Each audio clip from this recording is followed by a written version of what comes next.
রিজিকের মালিক কে? আপনাকে আল্লাহ পাক যতটুকু রিজিক দিয়েছেন তাকদিরে লেখা আছে না? তাকদিরে লেখা আছে না? তাকদিরে লেখা আছে যেটা, সেটা কি আপনি না খেয়ে মরবেন নাকি? যদি আপনার তাকদিরে থাকে যে আপনি 50 বছর বাঁচবেন, আর 50 বছরে আপনি 500 মন চাল খাবেন, কথার কথা, ওই চালের এক দানা বাকি থাকতে আপনি মরবেন? মরবেন না। তাহলে রিজিক কি আমার সাথে সম্পৃক্ত না আল্লাহর সাথে সম্পৃক্ত? এই বিশ্বাসটা করতে হবে। তো দাড়ি রাখলে কি মেয়েরা পছন্দ করবে না নাকি? বলেছে যে বিয়ে করবো না দাড়ি রাখলে, এমন কথা বলেছে? যদি কোনো মেয়ে এরকম কথা বলে, ওই মেয়েকে বিয়ে করার দরকার নেই আপনার।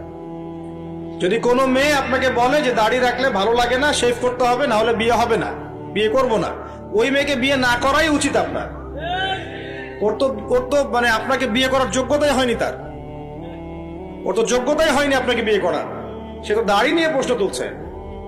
যে মেয়ে বলবে যে নবীর সুন্নত আছে এজন্য আপনাকে পছন্দ করি, তখন বুঝবেন যে হ্যাঁ, এই মেয়ের মধ্যে ভালো কিছু আছে। যেই মেয়ে দেখবে যে আপনি নামাজি কিনা, যেই মেয়ে দেখবে আপনি নামাজি কিনা, দাড়ি আছে কিনা, ইমানদার কিনা, দিনের জন্য কিছু করেন কিনা, হালাল খান কিনা, ওই মেয়ে ইনশাল্লাহ আপনার ঘরে শান্তি দিবে। আর যেই মেয়ে আপনাকে দেখবে আপনার কত বড় সম্পত্তি, কতটা বড় জমি, কত বড় চাকরি, সুদ খান কিনা ওর কোনো আসে যায় না, টাকা হইলেই হইল, এগুলোকে ঘরে ঢুকালে অশান্তি। অশান্তি কি চাচ্ছেন, শান্তি না অশান্তি? নবী সাল্লাল্লাহু আলাইহি ওয়াসাল্লাম বলেছেন, দিনদারিতা দেখে মেয়েদেরকে বিয়ে করো। কি দেখে? একই বিষয় ছেলেদের জন্য মেয়েদের জন্য সেম। ছেলে দেখতে হবে দিনদার কিনা, মেয়ে দেখতে হবে দিনদার কিনা, পর্দা করে কিনা, দিনদারিতা আছে কিনা। দুনিয়ার এই ছোটখাটো বিষয় যদি দেখেন, তুচ্ছ বিষয়গুলো, একদিন না একদিন আপনি পস্তাবেন কিন্তু। আর যদি আপনি দিনদারিতা দেখেন, ইনশাল্লাহ আপনি কোনোদিন পস্তাবেন না ইনশাল্লাহ।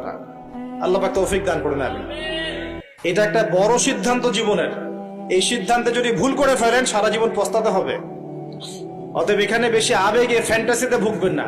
ঠান্ডা মাথায় দিনদারিতাকে অগ্রগণ্য করে আপনি ছেলে দেখবেন বা মেয়ে দেখবেন ইনশাল্লাহ। আর গার্ডিয়ান যারা পরিবারের পিতামাতা আছেন, তাদেরকেও বলবো, দুনিয়ার এই বিষয়গুলোকে বেশি প্রাধান্য দিতে যাবেন না। কত বড় চাকরি করে, কত বড় জমির মালিক, কত বেশি টাকা, এগুলো পরের বিষয়। আগের বিষয় হচ্ছে আপনার ওই জামাই দিনদার।